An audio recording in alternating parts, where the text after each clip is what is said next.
Hey everyone, Anthony Fantano here, internet's busiest music nerd. And it's time for our favorite tracks of the week segment. We're down there in the description box. I recommend to you guys a bunch of tracks I heard this past week that I thought were great, that I thought were worth your time. If you want to support this segment, hit up our Amazon Associates link down there in the description. Anything you buy on Amazon, if you live in the US, after you click that link, we get kickback from it. Does not add to your overall price. Does not add to your overall price, I repeat. All right, and before we get into the favorite tracks, of course, like usual, we need to get into the worst tracks of the week segment of this video, where I tell you guys what are some of the worst tracks I heard this week. Maybe to the dismay of some of you, but I'm sure to the lack of shock of most of you. Don't really care for the new Green Day track, Bang Bang. Honestly, I haven't liked a Green Day record since Nimrod. So, I mean, the fact that this new track over here, it's not terrible. It just sounds kind of generic. You know, it's not the worst track of the week. That's all I'm saying. You know, I'm just kind of indifferent toward this new Green Day cut. You know, it's definitely not as bad as the new Bayside single. You know, we can say that at least. I will hear the new Green Day album. I am mildly curious, but it's been a while since I've enjoyed a Green Day record, so I don't really know what I'm expecting. You know, that's really all I got to say. You know, to me, American Idiot was like mainstream punk's death rattle. So the idea that Green Day is going to come out with a record in 2016 that's going to blow me away is just not, I just don't think it's probable. But I don't know, I'm going to give the record a try when it drops, and this new single over here, it's not exactly, you know, pointing north, I guess you could say. Really disappointed with the new Banks and Steelz track. This new Paul Banks and RZA collaboration is not looking good. There's a lyric on this track where he raps about how he doesn't make art for the salary, despite that he got all that money from Martin Shkreli for that Wu-Tang album that there's a single copy of. We have a track from Katy, Goodman, and Greta Morgan. They are doing a punk covers album, and this new song over here is a cover of the Misfits' Where Eagles Dare, a Misfits cover that I don't think any Misfits fan ever really wanted. I don't see the point in covering all of these punk songs in these sleepy, dreamy, drab kind of beach rock renditions. There's nothing really appealing about this revision of this classic and great punk song, in my opinion. The only good things about the track are things that you can solely attribute to the original songwriting of the song. Beyond that, we have a new track from M.I.A, whose recent singles have been getting more and more drab, more and more lackluster. This new one over here is really nothing different. And then finally ending things out with what is truly the worst track of the week. I don't think it came out this week, but I certainly heard it this week, and it left a pretty big impact on me. The band Wakrat, who is fronted by a former Rage Against the Machine bassist, and this song is titled Generation Fucked. And I guess the only way I could put it into words is that this song is the musical equivalent to Wake Up Sheeple. We're just going to leave it at that, because the lyrics are so cringy, they are so edgy, and the kind of metallic nu metal groove metal thing going on in the instrumental is not refreshing at all. Production's pretty lackluster on this thing, so we're going to leave it at that. Worst tracks of the week. Worst tracks, that was the worst track. All right, let's recommend some tracks to you guys that I think are worthwhile. Let's, you know, move away from the depressing stuff for a second. Okay? Okay. All right, take a breather. We're in a good mood now. All right, kicking things off, new track from the Dillinger Escape Plan. I don't think I mentioned this track the previous week when I should have, but these guys unfortunately have announced they're going to be breaking up. However, the good news is that they're coming out with one more album.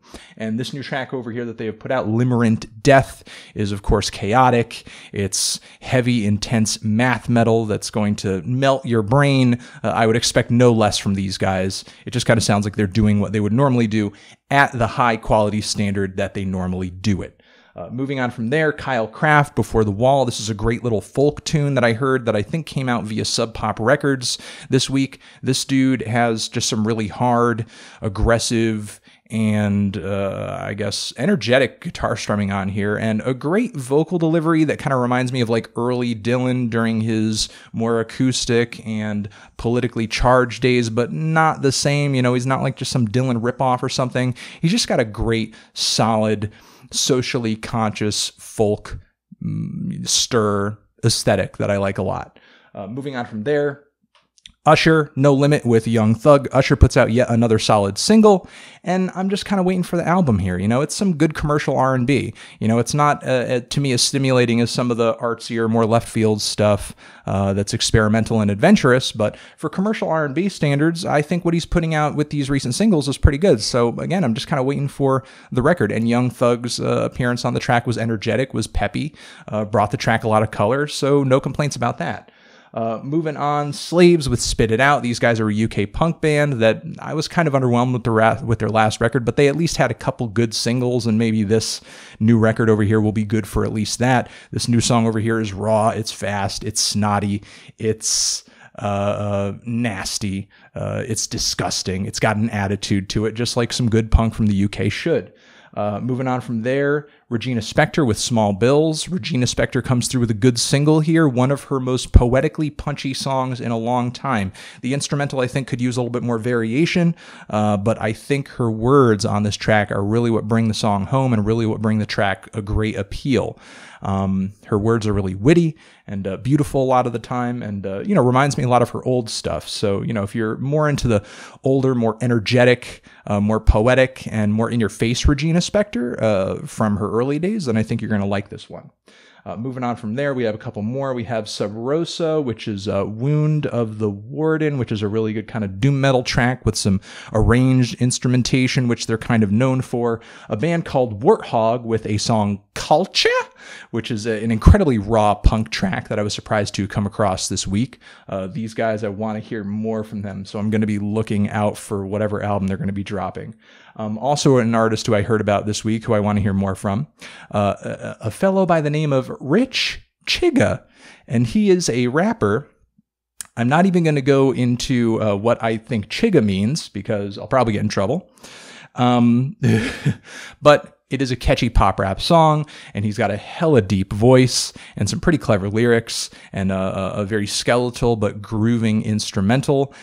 This guy's got a lot of charisma, and I think he sounds great on the mic, so I don't really know what else to say other than that. I'm just looking forward to hearing more from this dude.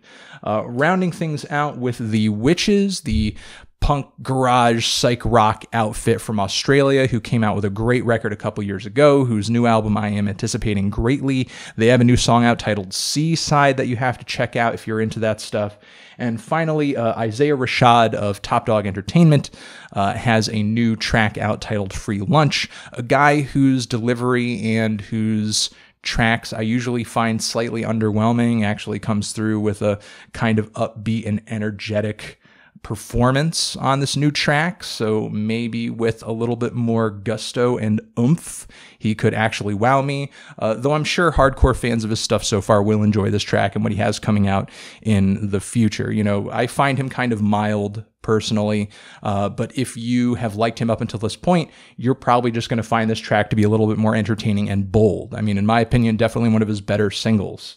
So, yeah, that's it. Those are all the tracks I wanted to recommend to you guys this week. Again, hit up that Amazon Associates link down there in the description if you want to support this segment, and try to avoid the worst tracks of the week at all costs. Just check out these good tracks. Just check out these tracks that are great. No, actually, never mind. Check out the tracks that I dislike. You know, form your own opinion. That's all I'm saying. All right. Have a good one. Eat some fruits and veggies. Stay hydrated forever.